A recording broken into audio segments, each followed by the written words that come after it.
नमस्कार मित्रांनो, मैत्रिणींनो, माझं नाव प्रमोद रानडे. आता आपण अभ्यास करूया इरिडा या कंपनीचा. ओके, इरिडा ही कंपनी सरकारी कंपनी आहे आणि बेसिकली सोलर आणि न्यू एनर्जी म्हणजे इलेक्ट्रिक व्हेकल्स या कंपन्यासाठी जे प्रॉडक्ट बनवतात त्यांना ही कंपनी कर्ज देते. ओके, त्याचं नाव आहे इरिडा.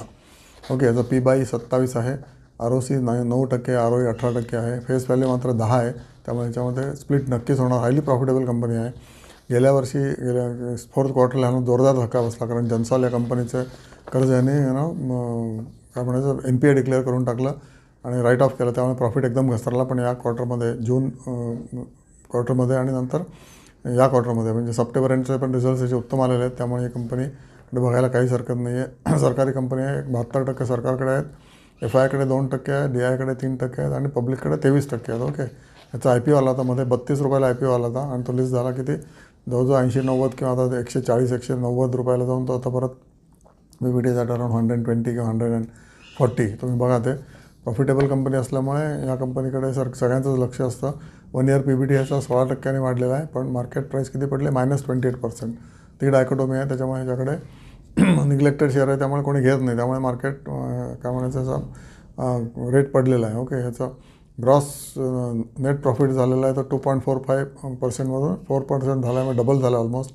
ओके, नेट प्रॉफिटसुद्धा याचा 1.35%मधून 2% झालेला आहे. ओके, PCR म्हणजे प्रोव्हिजन कव्हरेज रेशो 51% आहे, कमी आहे अजून. May be it will go further as days progress.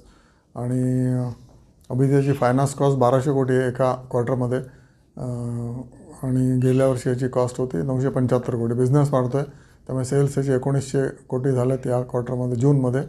आणि गेल्या वर्षी जूनमध्ये 1500 कोटी सेल्स होते. त्याच्यामध्ये इंटरेस्टच एवढं आहे 1200 आणि वर्सेस 975. ऑब्व्हियसली पण प्रॉफिटही चांगला आहे. 247 करोड प्रॉफिट झाला गेल्या जूनमध्ये, या जूनमध्ये. आणि गेल्या जूनमध्ये 24च्या जूनमध्ये 400 कोटी होतं. त्यामुळे NPA प्रोव्हिजन केल्यामुळे प्रॉफिट धपकन आपटला. पण सप्टेंबरमध्ये परत रिकवर झाला. प्रॉफिटेबिलिटी उत्तम झालेली आहे. फेस व्हॅल्यू 10 आहे तुम्हाला सांगितलं मी. त्यामुळे स्प्लिटची शक्यता खूप चांगली आहे. त्यामुळे या शेअरकडे लक्ष द्यायला हरकत नाही.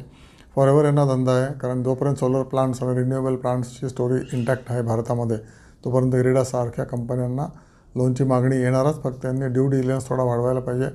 जनसॉलसारख्यांना परत लोन द्यायला नाही पाहिजे. नाही तर मग सरळ कंपनीचा परफॉर्मन्स जोरदार इम्पॅक्ट होतो. I am sure they will be wiser now after this incidence.